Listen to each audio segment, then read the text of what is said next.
नमस्कार. नम्रताच किचनमध्ये आपलं स्वागत आहे. आज मी बाजारातून मस्त हिरवेगार असे हरभरे आणलेत.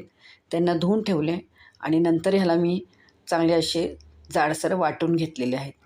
जराही पाणी नाही घालायचं आपल्याला आणि वाटून घ्यायचे आहेत. बघा एवढे असे मी जाडसर वाटून घेतलेले आहेत.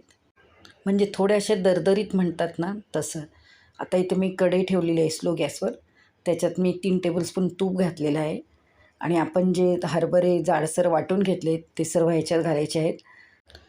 हे 10-12 मिनटं चांगले तुपात आपल्याला भाजून घ्यायचे आहेत. आणि त्याच्यानंतर परत मी ह्याच्यात 2 टेबलस्पून तूप घातलेलं आहे. आतापर्यंत आपण 5 टेबलस्पून तूप घातलेलं आहे. आणि परत तूप घातल्यानंतर 10 मिनटं मी ते स्लो गॅसवर भाजून घेतलं आहे. आणि आता इथे मी घेतलेला आहे मावा मी घेतलेला आहे 200 ग्राम. हरभरे सोलून 800 ग्राम निघाले. 800 ग्राम हरभऱ्यासाठी 200 ग्राम मावा पुरे होतो. आता हे सर्व ह्याच्यात आपल्याला मिक्स करून घ्यायचं आहे. आणि इथे मी ड्रायफ्रूट घेतलेलं आहे. मावा, ड्रायफ्रूट आणि हरभरे चांगले मिक्स झालेले आहेत. इथे मी 350 ग्रॅम घेतलेली आहे साखर. तुम्ही साखरेचं प्रमाण कमी जास्त करू शकता, तुम्हाला किती गोड आवडत असेल त्याप्रमाणे.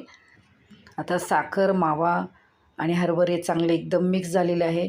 साखर पण चांगली वितळलेली आहे आणि आपलं सगळं मिश्रण बऱ्यापैकी ड्राय झालेलं आहे. इथे मी ताट घेतलेलं आहे तूप लावून. त्याच्यात आपण हे सर्व मिश्रण घेऊया आणि चांगलं ह्याला पसरून घेऊया आणि 1 तास आपण थंड व्हायला बाजूला ठेवूया. 1 तासाने आपण हे कट करून घेऊया.